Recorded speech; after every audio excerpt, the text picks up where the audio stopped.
Okay, the first short, sweet thing, which I hope you'll like, but probably not as good as the bonbon. So let's say that you know a particular, the value of a particular trig function. So it's like there's some angle whose sine is some number. Okay, this is not one of the special y values that we know in the unit circle. If you had calculators, of course, you could figure out what angle x corresponds to a y value of 1/3 on the unit circle. But like you won't have your calculators, and the thing I'm showing you isn't really about how to do calculations. It's really about like a deeper structure that is going to be used for other stuff later on. So the question is, without a calculator, we can't know what x is, but could we know some other stuff? Like, for example, could we figure out what cosine x was? Or could we figure out what tangent x was? Or could we figure out what cosecant x is? Or could we figure out what secant x is? I'm going to pause the video for a second. One of these you can figure out right away. So tell your neighbors which one you can figure out right away, and then see if you have any ideas about the others. It's okay if you don't, but you can check it. Okay, so which one do we know how to do already? Cosecant. Nice. So cosecant is just 1 over sine. So let's see, 1 over 1/3 multiplied by the reciprocal. So cosecant is 3. Great. Right triangle, which you can calculate cosine. Let's do that. If you couldn't hear Michael, you were outside of the owing radius. Christopher. Thanks everybody. Wait, all right, let's do the suggestion though. So we've got some x coordinate, and what is this too small to see? What we know is like x coordinate. We got some angle that's x. What we know is that sine of that angle is 1/3, which means that on the unit circle that height is 1/3. And then Chris said, what did you say about this part, Chris? The distance from that point to the origin is 1. Right, because it's the unit circle. That means it's a circle of radius 1. So that's 1. So whisper to your neighbors, how could you find this part? 5.4? Yeah, I like it's 80% of all math. It's the Pythagorean theorem.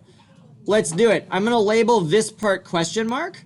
Using the Pythagorean theorem, we have question mark squared plus 1/3 squared equals 1.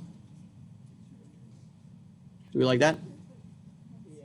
So now we've got question mark squared is 1 minus 1/9, which is the same thing as 9/9 minus 1/9, which is 8/9. So now square root 8/9. Cool. And now that we know that, name one of these that are really easy to find. Cosecant we already did. Cosine, because cosine is adjacent over hypotenuse. So like literally this just is the cosine. Let me show you a thing that you might like even better. It's just a variation on the same idea. So let's draw down here. So I'm still going to draw a triangle, but instead of it being a unit circle triangle, let's interpret sine using SOHCAHTOA. Let's see. So means opposite over hypotenuse. Yeah? So let's create like a little triangular model that fits this information. So the information is the angle is x. We know that sine of x should be equal to the opposite side divided by the hypotenuse. So if the opposite side is 1 and the hypotenuse is 3, like that fits the information we have. And now it's like basically just exactly the same as Chris's idea. So maybe you think that this isn't a better idea. This is the identical idea. The only reason I think it's slightly nicer is we don't have to work with fractions. So question mark squared plus 1 squared equals 3 squared is 9. So now question mark squared is 8. So now question mark is root 8.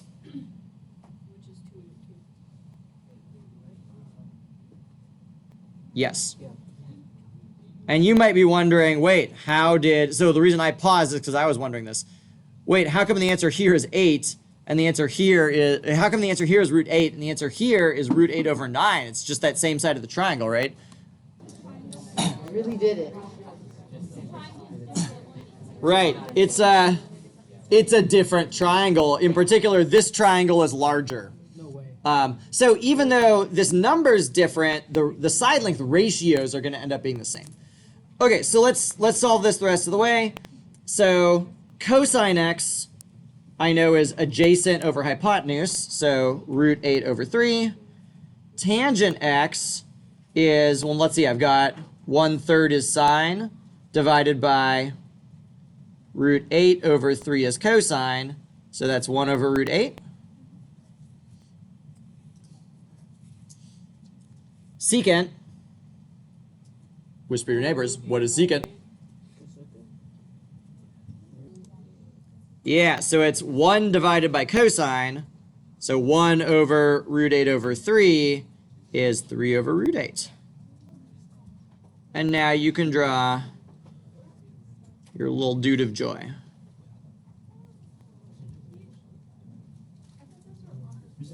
Okay, Alice.